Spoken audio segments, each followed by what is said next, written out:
En México, la reforma constitucional que prohíbe los vapeadores es prácticamente un hecho. Eso es lo único que está claro. Los vapeadores están prohibidos en México a nivel constitucional, pero aún hay muchas dudas. ¿Estará prohibido el consumo? ¿Hay sanciones que sean aplicables desde ya? Si me ven vapeando por la calle, ¿podrá la policía arrestarme o decomisar mi vapeador? ¿Quién está detrás de esta prohibición? ¿En realidad esta prohibición busca proteger la salud de los mexicanos? En este video vamos a tratar de resolver estas dudas. Primero vamos a aclarar la situación legal de esta prohibición. Después analizaremos quién en realidad está detrás de esta prohibición, para continuar con el papel que han jugado los politicuchos mexicanos. Hablaremos incluso del estudio que COFEPRIS, la Comisión Federal para la Prevención de Riesgos Sanitarios, ha dado a conocer recientemente y que después de aprobada la reforma en la Cámara de Diputados y en el Senado, ha servido al gobierno mexicano para justificar la prohibición. Y por último, daremos algunos consejos para los usuarios de productos de vapeo sobre cómo actuar ante la situación actual.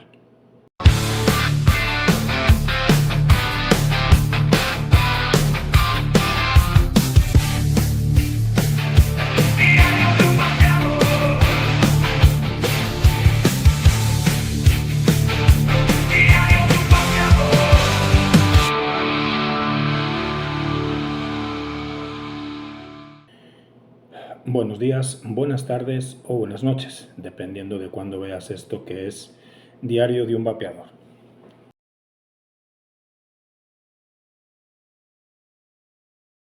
Esta reforma modifica el artículo relativo al derecho a la salud y se trata de una disposición que prohíbe las actividades relacionadas con los vapeadores, las que señale la ley. Esta modificación ha generado confusión, ya que su alcance y aplicación aún no están completamente definidos debido a la ausencia de una ley reglamentaria o secundaria que especifique las actividades prohibidas y las sanciones correspondientes.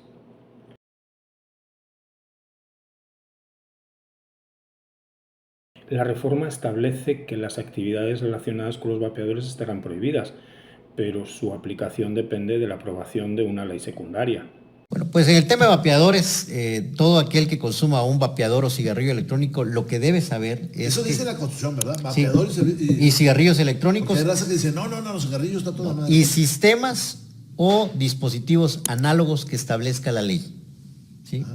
Pero no está establecido todavía en la ley. Y por eso todo aquel que consuma un vapeador o cigarrillo electrónico, que es lo más común al día de hoy, tiene que saber que hace unas semanas los diputados federales y los senadores aprobaron una reforma a la Constitución para establecer que se sancionará toda actividad relacionada, y así lo dice textualmente, con cigarrillos electrónicos, vapeadores y demás sistemas o dispositivos análogos que establezca la ley. ¿Sí? Todavía faltará hacer algunas modificaciones o establecer algunas disposiciones en otras leyes para que allá se fijen criterios específicos que permitan la aplicación de esas sanciones a que se refiere la Constitución.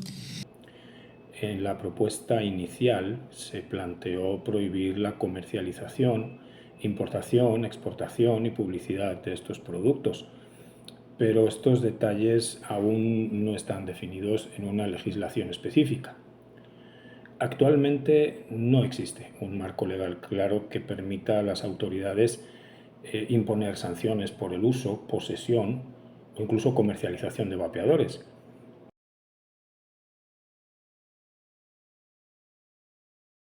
El único instrumento vigente relacionado con los vapeadores es el decreto presidencial firmado el 31 de mayo de 2022, que prohíbe la importación y comercialización de estos productos. Sin embargo, este decreto tampoco incluye sanciones claras para quienes infrinjan la prohibición, lo que deja un vacío legal respecto a la aplicación de medidas punitivas. La reforma incluye un artículo transitorio que dice que después de la publicación en el Diario Oficial de la Federación Todas las leyes o disposiciones que se opongan a esta reforma quedarán derogadas. El decreto del 31 de mayo de 2022 no se opone a esta reforma, por tanto, seguirá vigente. Y en él, aunque no se mencionan sanciones, sí se mencionan las actividades prohibidas: importación, exportación, comercialización, circulación, se entiende que con fines comerciales, y publicidad.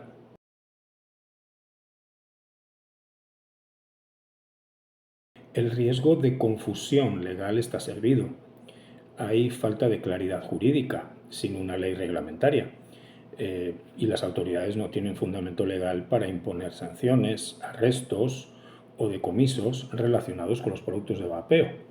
Que no vaya a ser sorprendido algún joven, algún adulto, cualquier persona, de que de repente cuando vaya transitando en su vehículo o caminando, de repente un policía o alguna autoridad lo para y le diga: oye, tú traes un vapeador y te voy a aplicar una multa o te voy a detener. Eso no puede ser posible. Se da lugar a posibles abusos de autoridad. La falta de precisión puede llevar a que algunos funcionarios interpreten erróneamente la norma, realizando arrestos o sanciones ilegales. En casos extremos, esto podría ser utilizado incluso como un medio de extorsión hacia consumidores y comerciantes. El consumo no está prohibido. La reforma no menciona explícitamente la prohibición del uso personal de vapeadores, por lo que en principio el consumo sigue siendo una actividad permitida.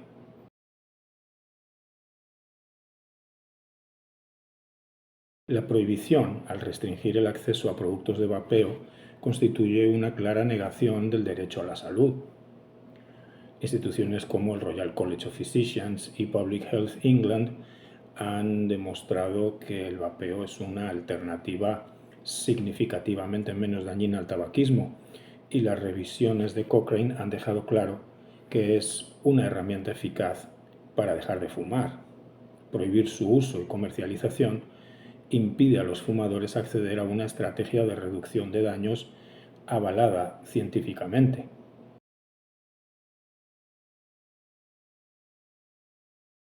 ¿Y qué sigue? ¿Qué va a pasar? La presidenta Claudia Sheinbaum ha anunciado la próxima presentación de la ley reglamentaria secundaria, en la que se establecerán las actividades específicas que estarán prohibidas y las sanciones aplicables. Tiene que venir la ley secundaria para que vengan todas las sanciones.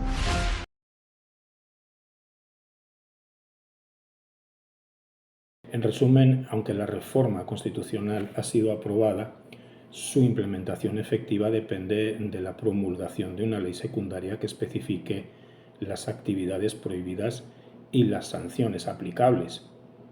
Mientras esto no ocurra, ni el consumo ni la posesión de vapeadores deberían considerarse actos ilícitos, ni ser motivo de sanciones.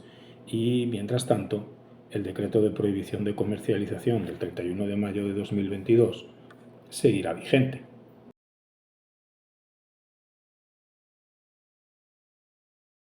La intromisión de organizaciones financiadas por entidades como Bloomberg Philanthropies y The Union en las políticas de control del tabaco y el vapeo en México ha sido objeto de creciente debate y cuestionamientos. A pesar de que estas organizaciones aseguran trabajar para reducir el tabaquismo, sus acciones han sido criticadas por centrarse en prohibiciones o restricciones excesivas al vapeo. Hace unos años esta intromisión fue notoria, cuando el subsecretario de Prevención y Promoción de la Salud fue Hugo López-Gatell, quien tenía unos nexos innegables con el magnate estadounidense Michael Bloomberg y sus filantrópicos tentáculos. Tengo la camisa negra, porque negra tengo el alma. ¿Son estas organizaciones las que han impulsado esta prohibición?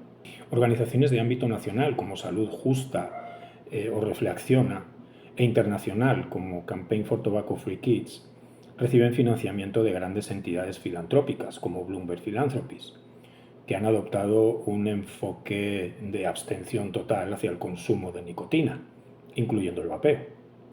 Estas organizaciones persiguen metas alineadas con sus financiadores, que consideran que la única estrategia aceptable es la prohibición total del consumo de productos de nicotina, independientemente de su nivel de riesgo relativo.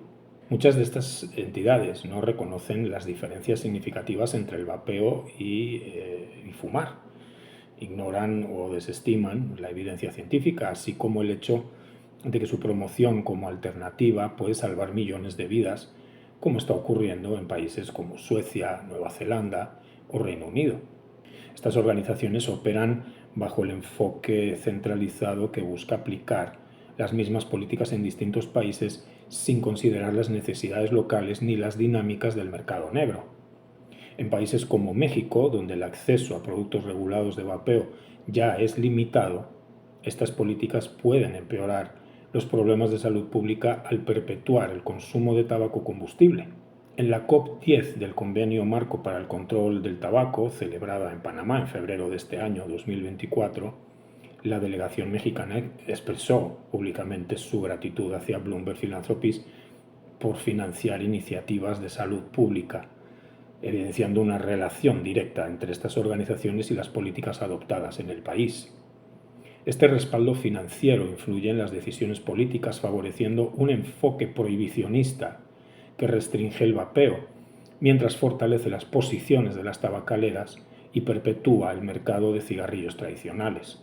Salud Justa es una de las principales promotoras de la prohibición del vapeo en México, argumentando que este representa una puerta de entrada al tabaquismo, aunque la evidencia científica no respalda esta afirmación. Celebró la prohibición con esta imagen, ignorando que esta prohibición hará que niñas, niños y adolescentes tengan un acceso más fácil a los vapeadores. Reflexiona con responsabilidad y su filial, Los Rescatadores, también financiadas por uno de los tentáculos de Bloomberg Philanthropies, que es Campaign for Tobacco Free Kids, se enfocan en campañas contra productos de nicotina, promoviendo leyes más restrictivas sin diferenciar entre el daño relativo del vapeo y el tabaco. Ni Reflexiona ni Los Rescatadores se pronunciaron en cuanto a la prohibición. Campaign for Tobacco Free Kids tiene una fuerte presencia internacional. Es una organización que ha sido señalada por presionar a gobiernos para adoptar medidas prohibicionistas, ignorando evidencia científica y experiencias exitosas de reducción de daños. Esta organización tampoco se ha pronunciado sobre la prohibición en México.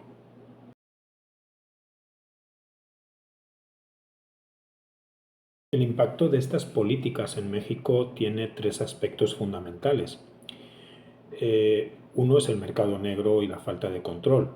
Las prohibiciones excesivas han impulsado el crecimiento del mercado informal de productos de vapeo, exponiendo a los consumidores a productos no regulados y potencialmente peligrosos. Esto contradice el objetivo de reducir los riesgos para la salud. El segundo es la erosión de derechos del consumidor y acceso a alternativas menos dañinas. Estas políticas limitan la capacidad de los fumadores para acceder a herramientas comprobadas para dejar de fumar, perpetuando el consumo de cigarrillos combustibles. Y el tercero es la desinformación y la estigmatización del vapeo.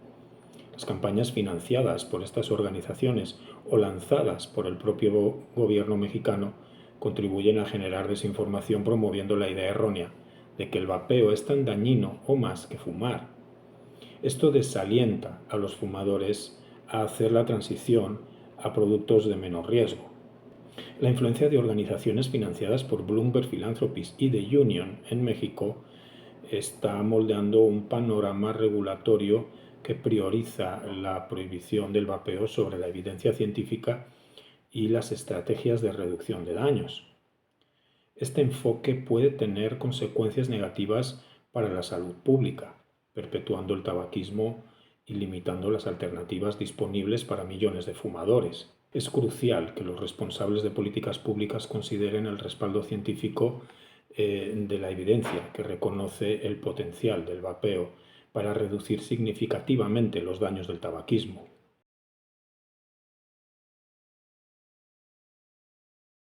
El apoyo de las grandes tabacaleras a medidas que prohíben o restringen el vapeo y el tabaco calentado puede parecer contradictorio, dado que comercializan estos productos. Sin embargo, hay varias razones estratégicas que podrían explicar esta postura. La primera es la protección del mercado de cigarrillos. Las tabacaleras aún obtienen la mayor parte de sus ingresos de los cigarrillos combustibles, especialmente en mercados emergentes como México. Si los productos de vapeo y tabaco calentado proliferan sin una regulación favorable a las tabacaleras, esto podría erosionar su base de clientes en el mercado de cigarrillos tradicionales. Por tanto, una prohibición o restricción que afecte principalmente a las marcas independientes podría limitar la competencia y consolidar su posición en ambos mercados. El segundo es poner barreras para los competidores independientes. Las prohibiciones generales o normativas estrictas suelen perjudicar más a las empresas pequeñas o independientes que no tienen los recursos para cumplir con regulaciones costosas o sortear restricciones legales. Esto favorece a grandes empresas como Philip Morris y British American Tobacco, que cuentan con equipos legales y financieros robustos para adaptarse y mantenerse en el mercado, incluso bajo condiciones restrictivas. La tercera es favorecer sus propios productos regulados. Algunas prohibiciones o regulaciones están diseñadas para excluir productos no registrados o no aprobados oficialmente, como muchos vapes o líquidos de marcas independientes. Esto podría abrir un espacio para que las tabacaleras promuevan sus propios dispositivos de tabaco calentado o sistemas cerrados de vapeo, que ya cumplen con estándares específicos de regulación, como ocurre en Estados Unidos. Por ejemplo, productos como IQOS de Philip Morris o Vuse de BAT suelen ser presentados como alternativas controladas y seguras frente al mercado negro. La cuarta razón es el control de la narrativa y la legitimidad corporativa. Apoyar medidas restrictivas podría ser una estrategia para mejorar su imagen pública y posicionarse como actores responsables. Este enfoque les permite influir en la narrativa de la regulación, ganando terreno político para garantizar que cualquier legislación futura beneficie sus propios productos y excluya a la competencia. Al hacerlo, se presentan como aliados de los gobiernos en la lucha contra el tabaquismo, mientras aseguran que las alternativas aprobadas sean las suyas. La quinta razón es la presión internacional y armonización normativa. En algunos casos, las tabacaleras globales apoyan regulaciones restrictivas en países específicos para armonizar normativas con otras regiones. Esto les permite operar bajo estándares homogéneos y evitar discrepancias regulatorias que puedan complicar su cadena de suministro o su estrategia de marketing. Por ejemplo, en Estados Unidos, donde los únicos productos de vapeo y tabaco calentado son los producidos y comercializados por las grandes tabacaleras. Las tabacaleras llegaron a presionar a la FDA para que prohíba sabores, sistemas abiertos y vapes desechables, y llegó a amenazar a tiendas de vapeo con acciones legales por vender productos que no contaban con la aprobación de la FDA. La sexta razón es el impacto del mercado negro. En México, los dispositivos y líquidos de vapeo suelen comercializarse en gran medida a través de canales informales.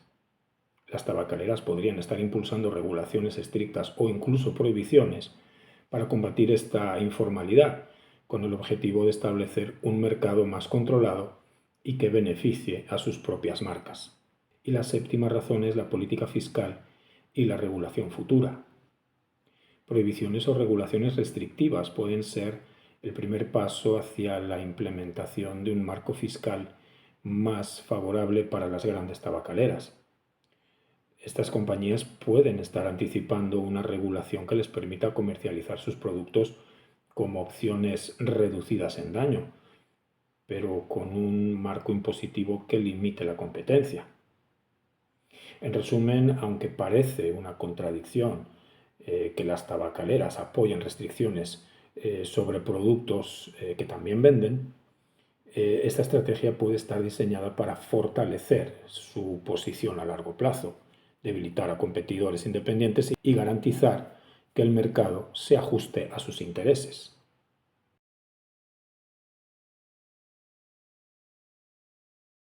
En cuanto al papel de los políticos mexicanos, se ha observado un cambio de postura de la regulación al prohibicionismo. Hace solo unos meses, varios legisladores defendían una propuesta de regulación para los productos de vapeo, y alguna de estas propuestas venía precisamente del partido oficialista. Y no es que fuera una propuesta de regulación ideal, pero buscaba establecer controles claros para garantizar la calidad y seguridad, aunque sin sabores, lo cual de haber salido adelante hubiera sido otro desastre. Sin embargo, ahora esos mismos legisladores votaron a favor de una prohibición total, ignorando varias cosas, como por ejemplo la evidencia científica que respalda el vapeo como una alternativa menos dañina que fumar. También ignorando el principio de reducción de riesgos que está incluido en las estrategias de salud pública de numerosos países y que reconoce el derecho de los fumadores a acceder a alternativas más seguras. Este cambio de postura evidencia una falta de coherencia y una posible influencia de intereses externos, como la presión de organizaciones financiadas por filántropos, de las que hemos hablado antes, que promueven un enfoque prohibicionista, o también de las propias tabacaleras, o de ambos.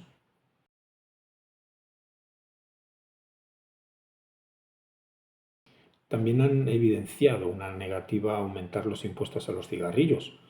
Hace unos años, cabilderos de British American Tobacco celebraban con legisladores del partido en el poder y de algunos otros partidos el rechazo a la propuesta de subir los impuestos al tabaco. Sí, fue hace unos años y quizá desde entonces las cosas han podido cambiar, o quizá no tanto. Esto pone de manifiesto una grave incongruencia y falta de ética en la manera en que se están manejando las políticas de salud pública en el país. Esto especialmente es preocupante por varias razones. Primero, hay un doble estándar en la regulación de productos de tabaco y nicotina.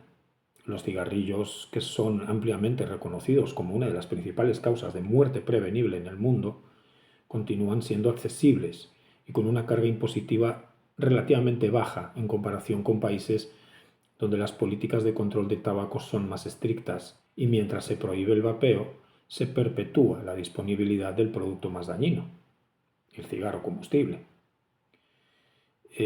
Segundo, un impacto económico contra la salud pública.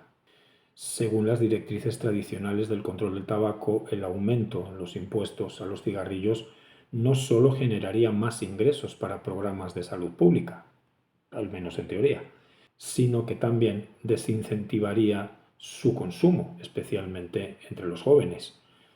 Esto es algo que yo pongo en duda, pero es que los legisladores mexicanos se pasaron esta directriz por el forro de los cojones. Al negarse a tomar esta medida, los legisladores priorizan los intereses económicos de las tabacaleras sobre la salud de la población. La tercera razón es la protección implícita al cigarro tradicional. Al no gravar más los cigarrillos mientras se prohíbe el vapeo, los legisladores están enviando un mensaje contradictorio que favorece a la industria del tabaco.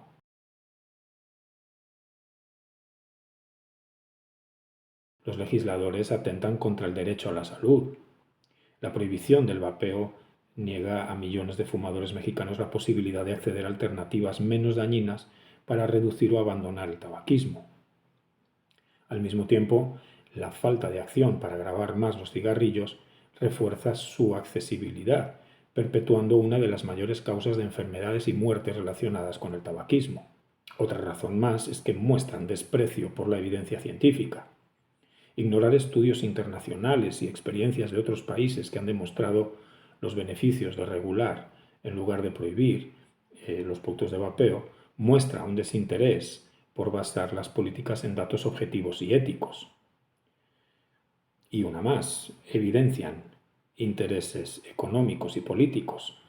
Este comportamiento podría interpretarse como una forma de proteger los ingresos fiscales que genera la industria del tabaco, o incluso como resultado de cabildeo por parte de empresas tabacaleras, dado que éstas siguen dominando el mercado con productos más dañinos. son hipócritas. Los legisladores justifican la prohibición del vapeo como una medida de protección a la salud pública, en especial la de niñas, niños y adolescentes, pero su rechazo al aumento del impuesto a los cigarrillos desmiente cualquier compromiso real con esta causa. La combinación de estas decisiones refleja un enfoque político y ético que no prioriza el bienestar de la población. En lugar de proteger a los ciudadanos y fomentar un entorno de reducción de daños, los legisladores están impulsando políticas que perpetúan la adicción al tabaco y limitan el acceso a alternativas más seguras como el vapeo. Es crucial exigir una discusión transparente y fundamentada en evidencia científica, así como una rendición de cuentas por parte de los legisladores para garantizar que las políticas públicas no estén guiadas por intereses externos o económicos, sino por la búsqueda genuina de mejorar la salud de la población mexicana.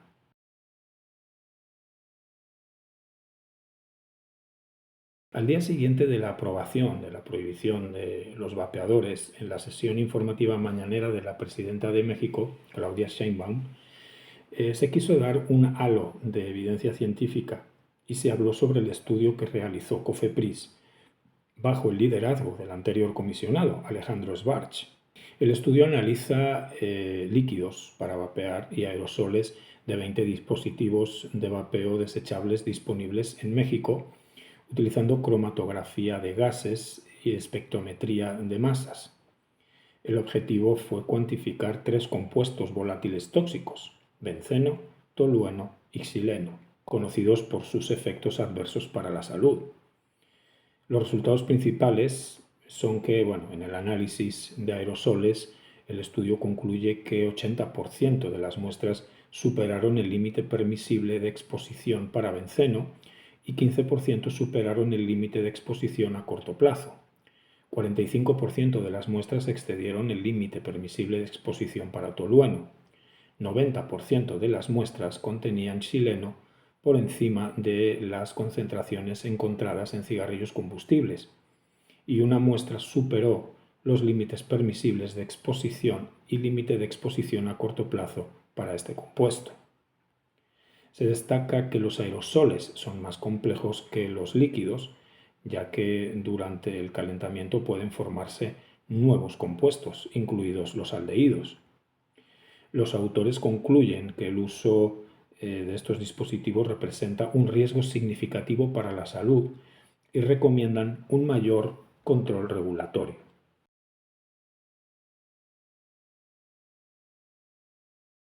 Konstantinos Farsalinos y Roberto Sussman, griego el primero, mexicano el segundo, publicaron un comentario señalando varios errores de este estudio. ¿Y quiénes son Farsalinos y Sussman? Konstantinos Farsalinos es cardiólogo e investigador en el Centro Onassis de Cirugía Cardíaca en Atenas, Grecia, y en el Centro de Investigación de Imagen Médica del Hospital Universitario Gatwinsberg en Lovaina, Bélgica.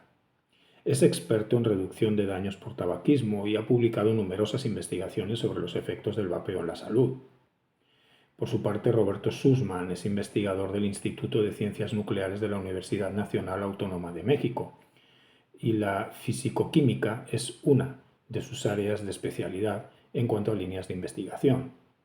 Farsalinos y Sussman comentan que los autores del estudio compararon erróneamente las concentraciones de benceno, tolueno y xileno en líquidos para vapear. El consumo típico de vapeo es intermitente, no continuo, lo que invalida las comparaciones. Comentan también una sobreestimación de las concentraciones. Comentan también errores graves en las unidades y cálculos. Las tablas del estudio contienen conversiones incorrectas de partes por millón a microgramos por litro, ignorando el peso molecular de las sustancias. Estos errores son elementales y debieron ser detectados durante el proceso de revisión por pares. También comentan una falta de ajuste a la naturaleza del vapeo. Farsalinos y Sussman también reportan deficiencias metodológicas. El estudio no validó sus métodos de muestreo ni proporcionó información sobre los controles en blanco, almacenamiento o manejo de las muestras, lo cual compromete la confiabilidad de los resultados. También comentan una exageración en comparación con el humo del tabaco. Los errores antes mencionados también afectan la comparación con el humo de cigarrillos, invalidando las afirmaciones del estudio. Como conclusión y recomendación, el comentario destaca que el estudio contiene errores metodológicos, comparaciones inapropiadas y cálculos incorrectos que llevan a una sobreestimación de las concentraciones de benceno, tolueno y xileno y a conclusiones inválidas. Por la magnitud de estos errores, Farsalinos y Sussman recomiendan la retractación del estudio para evitar desinformación e impacto negativo en la percepción del vapeo como una herramienta de reducción de daños.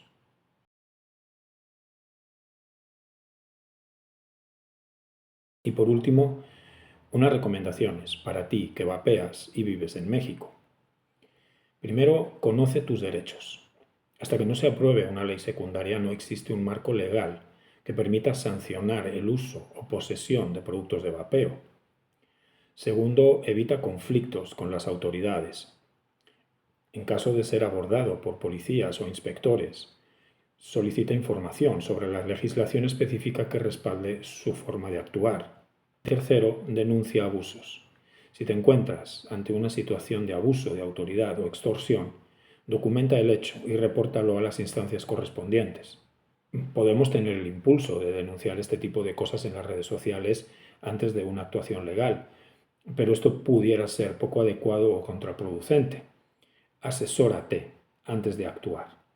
Si te ha gustado el video y la información te es útil, no olvides compartirlo, darle like, suscribirte, dejar un comentario y activar la campanita para que recibas una notificación cada vez que se publique un nuevo video aquí en Diario de un Vapeador. Vapea libre, vapea seguro.